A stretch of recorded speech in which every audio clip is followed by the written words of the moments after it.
आजच्या कार्यक्रमाला उपस्थित असलेले मगरपट्टा सिटीचे जनक श्री सतीश मगरजी, ओरिएंटल टेक्नॉलॉजीज या कंपनीचे निर्माते अजय सावंत साहेब, ज्यांना ऐकायला तुम्ही आम्ही सगळेजण उत्सुक आहोत, असे श्रीयुत इंद्रजीतजी देशमुख, या ठिकाणी फक्त मराठा बांधवच उपस्थित नाही आहेत. एकतेचा संदेश जावा या उद्देशाने आम्ही सर्व इतर समाजातील बांधवांना सुद्धा या ठिकाणी आमंत्रित केलेलं आहे. विशेष उल्लेख करावासा वाटतो आमचे मित्र श्रीयुत राम भोगलेजी, डॉक्टर उल्हास गवळी, व्यापारी महासंघाचे अध्यक्ष, जैन समुदायाचं जे प्रतिनिधित्व या ठिकाणी करतायत संजयजी कांकरियाजी, माहेश्वरी समाजाचं प्रतिनिधित्व करतायत प्रफुल्लजी मालानीजी,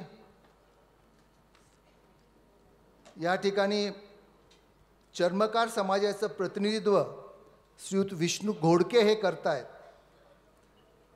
शिंपी समाज श्री अजय जाधवजी, राजपूत समाज पद्मसिंह राजपूतजी, बंजारा समाज राजपाल सिंह राठौड़जी, मुस्लिम समाज वाजेद कादरी, जमाते इस्लाम, बौद्ध समाज डॉक्टर ऋषिकेश कांबळेजी,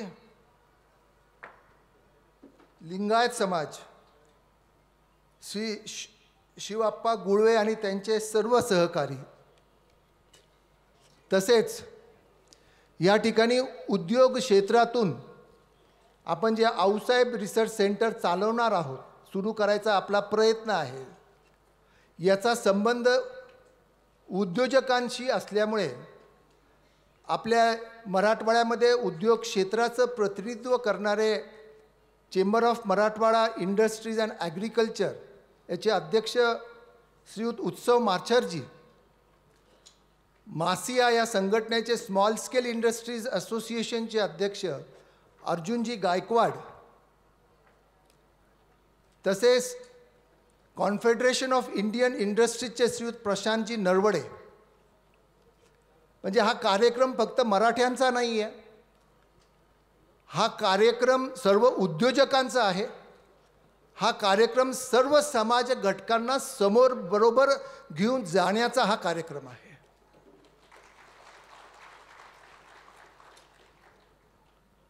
छत्रपती शिवाजी महाराज आणि माता जिजाऊ यांना मी वंदन करतो आणि आपल्या सर्वांना मी नमस्कार करतो. आज आपण इथं एकत्र आलो आहोत समाज बांधव म्हणून. या कार्यक्रमाचा मुख्य उद्देश राष्ट्र निर्मितीत आपले योगदान देणारे, आपल्या कार्यामुळे राष्ट्राचा आणि समाजाचा गौरव वाढविणारे व्यक्ती यांचा सन्मान करणे व समाजाच्या भविष्याची दिशा निश्चित करणे. मित्रांनो, आपण आरक्षणासाठी 58 मोर्चे काढलेत. जनजागृती कार्यक्रमांद्वारे आपण शक्ती प्रदर्शन केलं. आपण मोठ्या प्रमाणावर यशस्वी झालेलो आहोत. पण मित्रांनो, हे आंदोलन काही शेवट नाही आहे. हा आपल्या नवीन कार्याचा एक प्रारंभ आहे.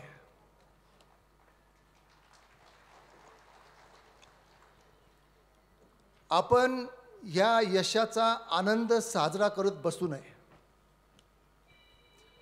यश मिळालं आहे आपल्याला, आपल्या मागण्या मान्य झालेल्या आहेत, पण पुढचा फार मोठा प्रवास आपल्यासमोर बाकी आहे.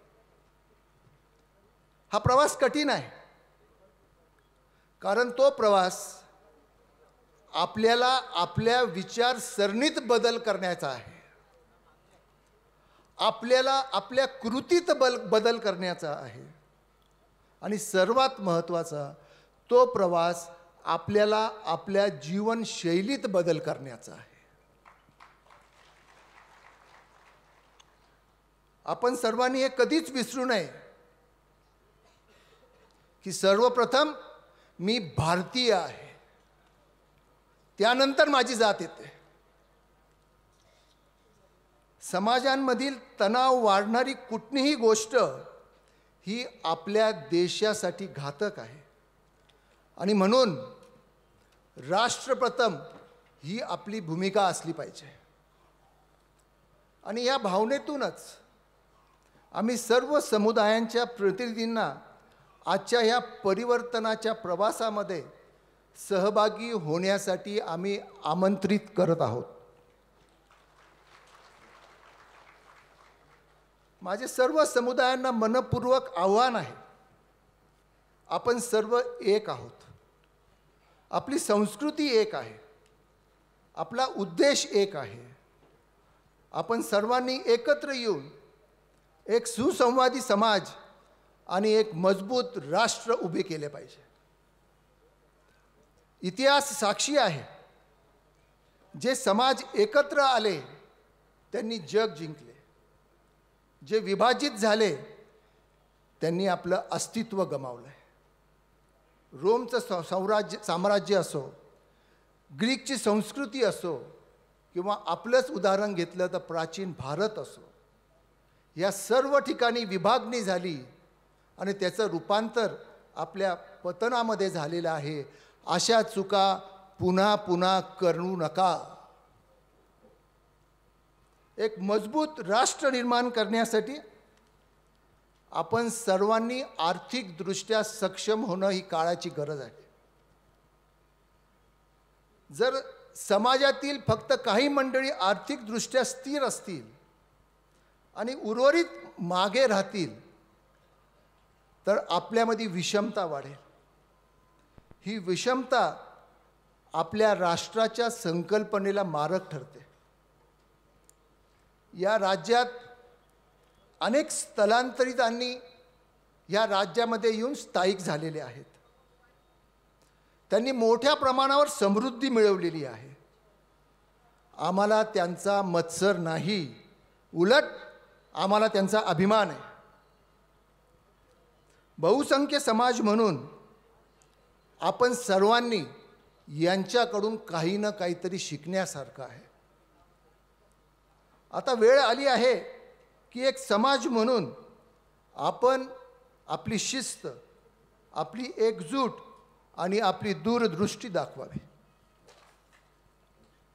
आर्थिक उदारीकरण, जागतिकीकरण याच्यामुळे 1991 नंतर आपला देश पूर्णतः बदलून गेलेला आहे. शासनाच्या धोरणांमध्ये आता उद्योगांना मोठ्या प्रमाणावर प्रोत्साहन मिळत आहे, परंतु दुर्दैवाने आपण समाज म्हणून फारसे आपण काही बदललेलो नाही.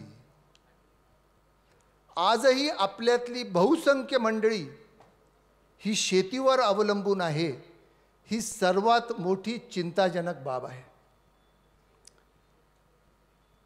जमिनीचे तुकडीकरण झालेलं आहे, फ्रॅगमेंटेशन झालेलं आहे. आज आपल्यापैकी बहुतेकांकडे अत्यंत अल्प जमिनी शिल्लक आहेत, आणि अशा लहान जमिनींवर शेती करणं हे लाभदायक नाही आहे. शेती ही हवामानावर अवलंबून असते, आणि हवामान बदलाचे परिणाम तुम्ही आम्ही सर्वजण बघतो आहोत, अनुभवत आहोत. कृपया वाईट वाटून घेऊ नका आपण. माझा एक छोटासा प्रश्न आहे आपल्या सर्वांना. किती दिवस कर्जमाफीसाठी आपण शासनाच्या समोर हात पसरणार आहोत? याचा कुठेतरी तुम्ही आम्ही विचार करणं काळाची गरज आहे. आपण समाज म्हणून काही गोष्टी आत्मसात केल्या पाहिजेत. उच्च शिक्षण, हायर एज्युकेशन, आर्थिक प्रगतीसाठी शेती व्यतिरिक्त नवीन क्षेत्रांचा शोध आपल्याला करणं हे काळाची गरज आहे. उद्योग क्षेत्रामध्ये आता आपण लक्ष घालणं हे अत्यंत गरजेचं आहे. आणि सर्वात महत्त्वाचं, येणाऱ्या काळामध्ये कौशल्याला जास्त महत्त्व आहे आणि नवीन नवीन कौशल्य आता आपण आत्मसात करणं ही काळाची गरज आहे. आपल्यापैकी बहुसंख्य लोकांनी केवळ शेतीवर अवलंबून राहू नये. सरकारी नोकरीसाठी आपण संघर्ष केला, तो योग्य होता. पण आपण जाणतो शासनामध्ये नोकऱ्या अत्यंत मर्यादित आहेत. कार्यक्षमता वाढविण्यासाठी तंत्रज्ञानाचा वापर वाढत आहे आणि त्यामुळे नोकऱ्यांची संख्या हळूहळू घटत आहे. मात्र खाजगी क्षेत्रात मोठ्या प्रमाणावर संधी आहे, परंतु तिथं आरक्षण नाही. त्यासाठी आवश्यक आहे नंबर 1 वचनबद्धता, आपलं कमिटमेंट. नंबर 2 शिक्षण, एज्युकेशन. नंबर 3 कौशल्य, स्किल्स. नंबर 4 ज्ञान, नॉलेज. आणि सर्वात महत्त्वाचा आहे दृष्टिकोन, आपला ॲटिट्यूड. ही 5 गोष्टी आपल्याला आत्मसात कराव्या लागतील ज्यावेळेस खाजगी क्षेत्रामध्ये आपल्याला संधी मिळू शकेल. प्रश्न असा आहे की आपण तयार आहोत का? हा प्रश्न आपण आपल्या स्वतःला विचारायला हवा. आणि हा जर बदल आपण स्वीकारला नाही तर आपण कधीच समृद्ध होऊ शकणार नाही. आज व्यासपीठावर 3 मान्यवर उपस्थित आहेत. 6 व्यक्तींना आपण पुरस्कार देणार आहोत. हे सर्व 9 जण त्या समाज घटकाचे प्रतीक आहेत ज्यांनी बदल स्वीकारला आणि प्रगतीचा मार्ग निवडला. बहुसंख्य समाज असल्यामुळे आपण राजकारणामध्ये फार मोठे भागीदार आहोत. परंतु मित्रांनो, राजकारणात संधी मर्यादित असते आणि ती मर्यादित कालावधीसाठीच असते. आणि सर्वात महत्त्वाचं, आज राजकारणामध्ये तुम्हाला यश मिळवायचं असेल तर तुम्हाला आर्थिकदृष्ट्या सक्षम होणं गरजेचं आहे. आता या सगळ्या गोष्टींवर एकच उपाय आहे, कायदेशीर, सनदशीर आणि प्रामाणिक मार्गाने आर्थिक स्वावलंबन मिळवणे. शेतीवर जास्त अवलंबून न राहता आपण आर्थिकदृष्ट्या सक्षम कसे होऊ याचा विचार आम्हाला करण्याची गरज आहे. आणि म्हणून आपण हा बदल स्वीकारूया, कौशल्य मिळवूया, ज्ञान मिळवूया. शेती व्यवसायापासून इतर कुठला तरी व्यवसाय आपण करूया. आणि सर्वात महत्त्वाचं मी सांगितलं, खाजगी क्षेत्रामध्ये पाऊल टाकून उद्योजक बनण्याकडे आपण आपले पायवाट करूया. जो समाज कौशल्यवान होतो तोच समाज आत्मनिर्भर बनतो. मराठा समाज प्रतिष्ठान आणि आमच्या सर्व सहकाऱ्यांनी यासाठीच आम्ही ठरवलेले आहे की आपल्या समाजाच्या प्रगतीसाठी आपल्याला आता एक कौशल्य विकास केंद्र उभारावायचे आहे, जे समाजाचे असेल, समाजाद्वारे उभारलेले असेल आणि ते समाजासाठी असेल. The skill center will be of the Samaj, by the Samaj and for the Samaj. या उपक्रमाचे सविस्तर विवरण माझ्यानंतर आमचे मित्र विवेकजी भोसले आपल्याला या ठिकाणी करतील. मी सर्वांना आवाहन करतो, या समाज हिताच्या उपक्रमात प्रत्येकाने मनापासून आर्थिक योगदान द्यायचे आहे. सरकारकडे आम्ही जाऊ इच्छित नाही. याचं कारण असं आहे की सरकारची परिस्थिती आम्हाला माहिती आहे. सरकारला लाडक्या बहिणींच्या बाबतीत खूप प्रेम आहे हे आम्हाला माहिती आहे. आणि म्हणून तुम्ही लाडक्या भावांकडे आम्ही येतोय, आम्ही लाडक्या कुटुंबांकडे येतोय की तुमच्यातील प्रत्येकाने ह्या महायज्ञामध्ये कुठे ना कुठेतरी आहुती देणं गरजेचं आहे. आणि ही आहुती तुमच्या एकट्याने देणं गरजेचं नाही आहे.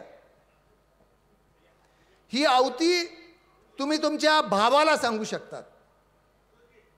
ही आहुती तुम्ही तुमच्या जावयांना सांगू शकतात, तुमच्या मुलांना सांगू शकतात, तुमच्या व्यायांना सांगू शकतात.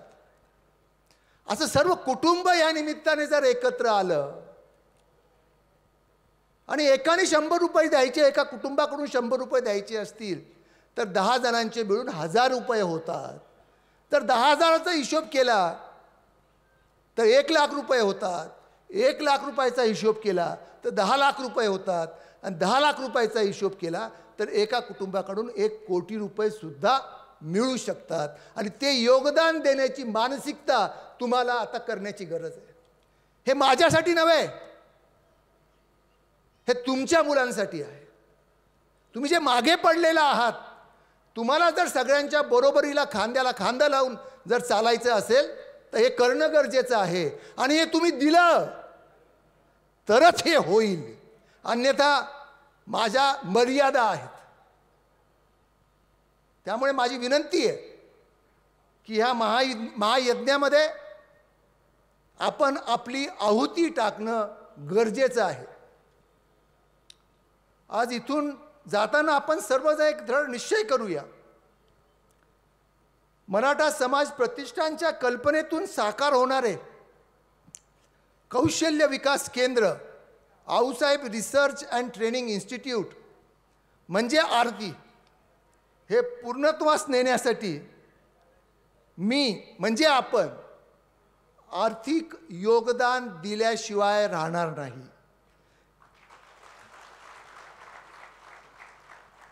ही खूणगाठ आपण मनाशी बांधूनच आपण सर्वांनी इथून जावं, ही माझी आपल्या सर्वांना नम्र प्रार्थना आहे.